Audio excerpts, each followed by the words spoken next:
Staffing your sugar mill with the undead may seem a little unconventional. Here's your look at the Star Ace White Zombie Murder Legendre 1/6 scale collectible figure.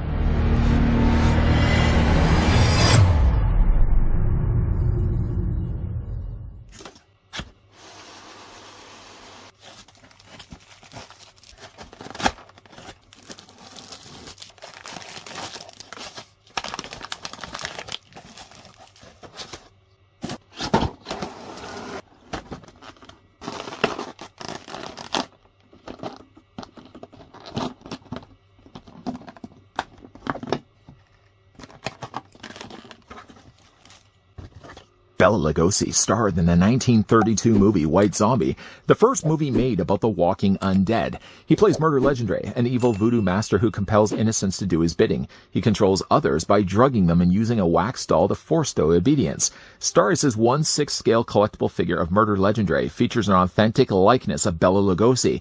His faithful costume features a black cloak and hat and comes with a wax doll of his victim. The deluxe version includes an environment diorama base with a tombstone flying crow and light-up lamppost. Well, here's hoping that while we're looking at Murder Legendre, we're not interrupted by shrieking vultures. Just before, of course, we get a closer look at the Murder Legendre from White Zombie, I'd like to send out a big thank you, if I can, to the folks over at Star Ace that did provide this sample we could have a look at. The figure we have looked at before, but they were kind enough to send over a second one that we could look at. The one that before actually was an early sample copy. This guy's now been around for a bit. The figure, though, of Legendre stands at about 11.5 inches in height, or Murder, if that is his real name, stands at 29 centimeters tall. Pick your poison as to how you'd like to have Legendary displayed. On the left is actually the standard release figure that's going to come included with just a basic display stand. The stand itself, not to downplay that at all, is actually nicely molded here in black plastic. Of course, it has Lugosi printed there on the top with some really nice red font down below. But this is for the standard release. We're going to move, though, our attention over to the deluxe version, as that was the one that Star Ace kindly provided.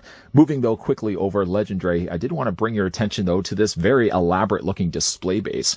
Now, again, when we looked at this figure the first time, we also did look at the deluxe version. The deluxe version does involve a little bit of assembly. First of all, you do get yourself a tombstone. The tombstone has some fair weight to it. It does have ripped, as you can see, all across the front here. Some nice additional cracks. There's some also what seems to be maybe moss or something that's growing all around the bottom base here of the tombstone. Again, it's a really nicely detailed base. On top of it, you may already see there's perched the bird. The bird itself is actually a separate piece. There is a metal post here, which unfortunately, though, obviously using a black metal post is going to be very visible as to exactly how the bird is attached onto it. It fits, though, there's a little hole there in the top corner, and then the bird basically lodges itself into that. From there, you can go ahead and take that, and that's going to just fit into the back corner here. I'll show you guys a closer look at the base in a second. It does also come included with the lamp post. Now, the thing about the lamppost, though, is it does require, first of all, it requires batteries. It needs SA0113 batteries. I had one, and I put one in, and unfortunately, I couldn't get it to work. I want to show you what the inside of it looks like. So basically, the battery would be lodged inside of this, and then to turn this on, this was something I couldn't quite figure out when we first had a look at Legendary here, is that you put it on top of the base like this, obviously, or you put it on the top there of the lamp post, and then this is the thing that's going to attach onto the base. But what you'll do, though, is if I just remove the bird for a second here, according to the instructions, and it may have very well been something I overlooked the first time, there is a magnet on the base of the tombstone that you're supposed to take the tombstone magnet, and that's the thing that activates this. In fact, as you're running this across the top of the lamppost, you can feel an attraction between two magnets. That would be the thing that would normally have triggered on the light and turned the light then on and off. Unfortunately, though, the battery that I tried, unless unfortunately maybe my battery was just dead by then, I had brand new batteries, just couldn't get it to work. It would, though, again, attach down on the base itself.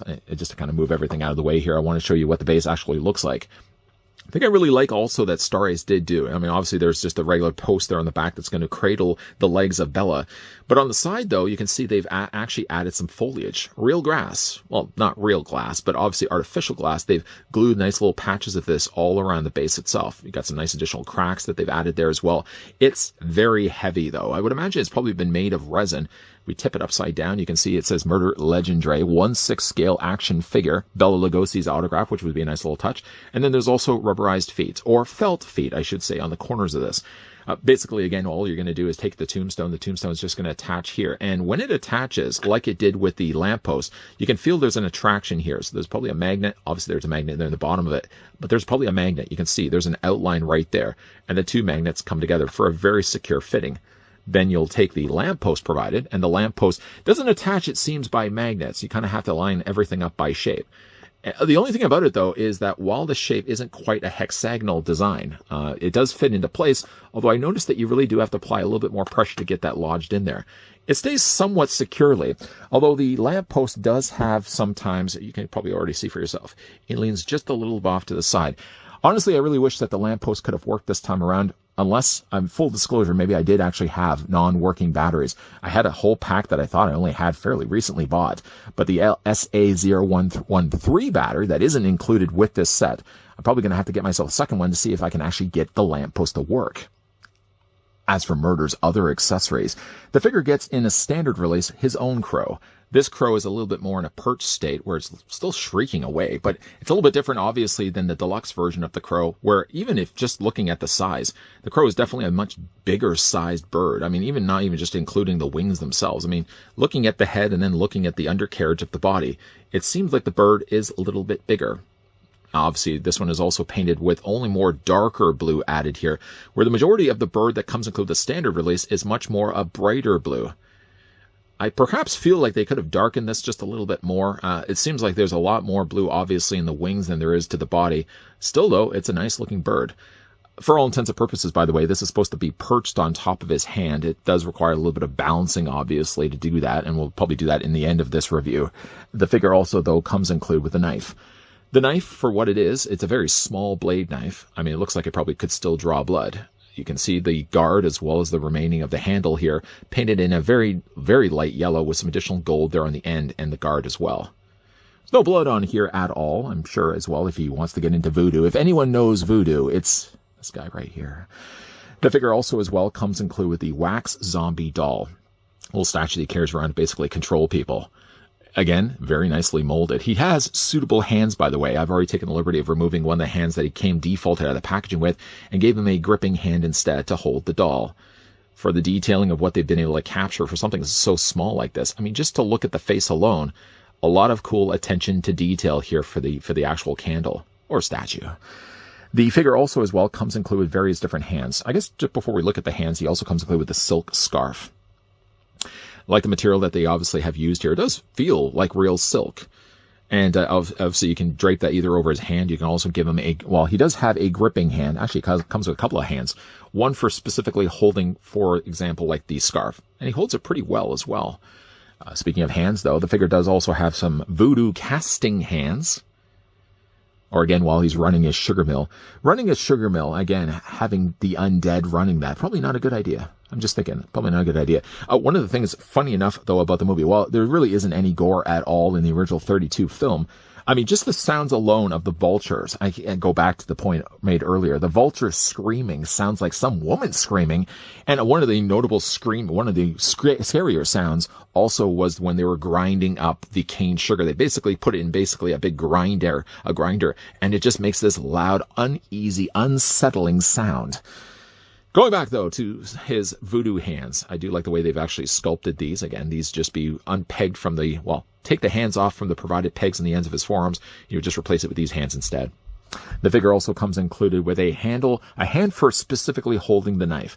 And the knife, though doesn't sit as securely in there, it still holds well enough that if you tip it upside down, I guess really more the key to success here is if you just turn the blade a little bit more towards his thumb, he holds a little bit better.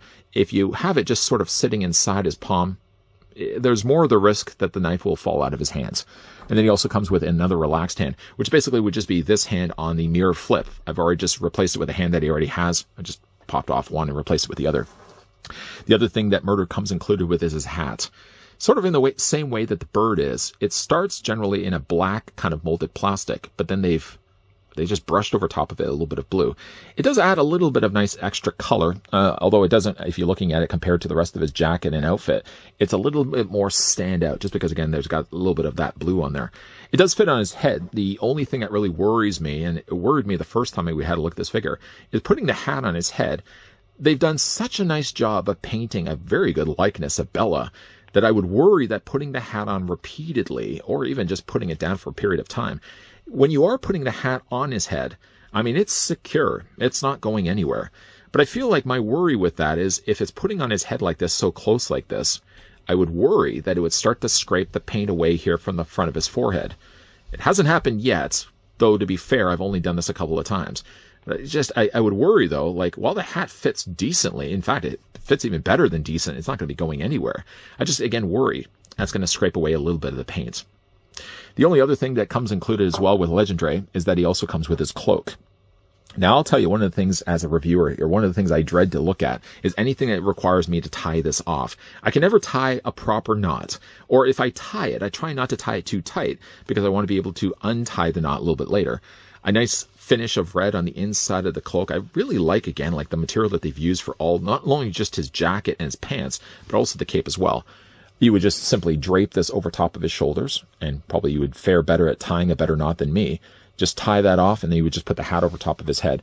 But again, like the material that they've used, I've never had any ever complaints with Starry's and the level of tailorship, the way that they actually be able to seam the outfits that they give to their 6-scale figures. I mean, not only is the cape really nicely done, but when you're looking at like things like this jacket and then the shirt underneath. By the way, the shirt, or the jacket I should say, actually does have snaps. There's a snap, a snap, and a snap. You basically just unsnap the 3, and you can get access then to his white shirt underneath. A nice tie. They've done a good job on that. And actually, one of the things that really shows how well a company is good at tailoring 6-scale clothing is how clean it looks on the inside. Because obviously it would look good on the outside, but you would also want to be able to look on the inside of the jacket to kind of see if there's loose threads or sort of overlapping fabric that's sort of been sewn together. I mean, again, it looks just as good on the inside as it does on the outside. And again, you're just going to take the jacket and you're just going to want to button it up like that in 3 different places. Let's go ahead and do that right now. Yes, buttons probably would have worked a little bit better, but I mean, the access of being able to open and close a jacket, I would much rather contend with snaps than I would want to have to try to feed a button through a hole. I mean, you're kind of dealing with everything that's in a 6-scale size. So then to have to contend with little buttons like this and feed them through looplets, I think snaps is honestly the smarter way to go. Going back, though, to his head sculpt, because I know I talked earlier about the paint scraping off, but obviously I did want to draw your attention to how good the head sculpt is for Murder. One of the things that he has is really these interesting looking eyebrows. If you've also got the chance to see the 30s film, one of the cool things that he has is sort of the seeing eyes that you see basically these big giant eyes on screen. He's got the little, like, would it be a Fu Manchu mustache and beard? But he's got the little beard pieces there down below, obviously aren't connecting to in the middle. And really, again, like those have been nicely painted there as well. I wouldn't have anything I would really have changed to the actual head sculpt here for Bella. It looks, I mean, based on how he looks in White Zombie, I think it looks quite a lot like him. As for the rest of the figure's body, he's fairly lean, although they're using, I'm guessing, a standard size body. I mean, there's fairly sometimes when you're using 6-scale bodies, for example, if you go too thin of a body, then the clothes basically just drape on them. One thing that they were smart enough to do is probably tailor the clothing around the bodies that they use. So, like, for example, the jacket and everything that he's currently wearing feels like it fits really well on the figure. It doesn't feel overly loose, but it doesn't feel super tight either. It still manages to retain all the levels of articulation and you would expect in a 6-scale figure. But like the jacket doesn't feel baggy, and that's the last thing you really would want to do. So obviously they probably would have taken the pattern off the 6-scale figure and measured it accordingly. So like things like his jacket, things like his pants all fit the way they're supposed to fit. Just bring back up the pants, by the way. I want to show you guys what his footwear looks like. Very shiny looking boots there.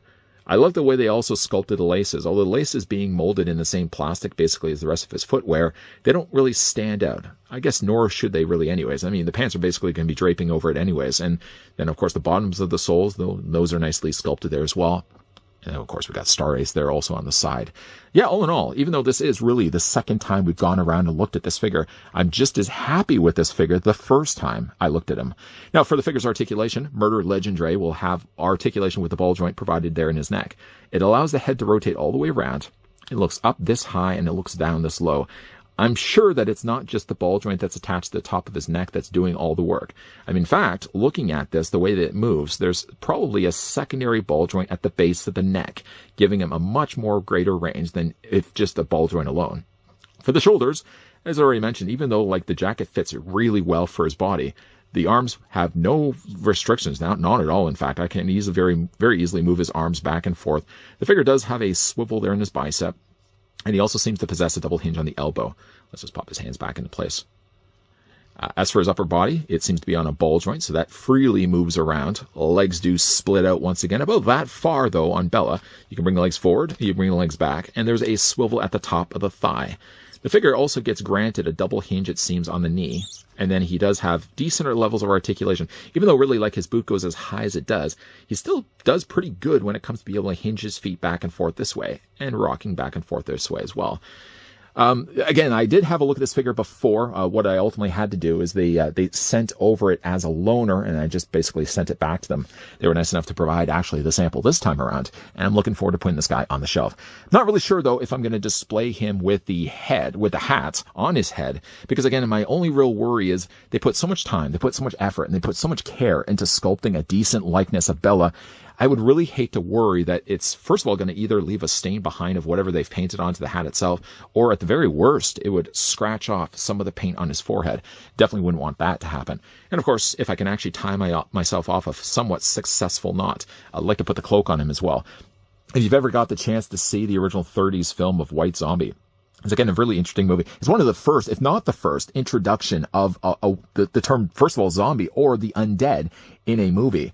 Obviously, one of the things about it, though, is it being an older movie. There's not a lot of scares, but you'll be surprised to see that there's scares not coming necessarily from Bela Lugosi, but more so the shrieking vultures and the sound of grinding up sugarcane.